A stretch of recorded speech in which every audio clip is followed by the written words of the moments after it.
ఈరోజు తెలుగు జాతికి ఒకటే విజ్ఞప్తి చేస్తున్నాం. మీరందరూ గుర్తుపెట్టుకోవాల్సిన అవసరం ఉంది.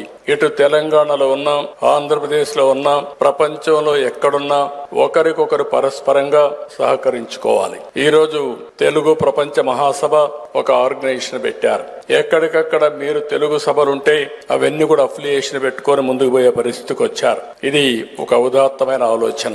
అయితే ఇక్కడ మనందరం గుర్తుపెట్టుకోవాల్సింది, మనం చేసేటప్పుడు నేను ఇంత మునుపు కూడా ఒకసారి ఆలోచించాను. ప్రపంచంలో ఉండే తెలుగు వారందరి కోసం ఏ దేశాల్లో ఎలాంటి అవకాశాలు ఉన్నాయో అవన్నీ కూడా తయారు చేసి ఒక కన్సల్టెంట్ పెట్టి ఒక విజన్ తయారు చేసి ఆ అవకాశాలు మీకు ఇవ్వాలని ఆ రోజు ముఖ్యమంత్రిగా ఆలోచించాను. కొంతవరకు అయింది.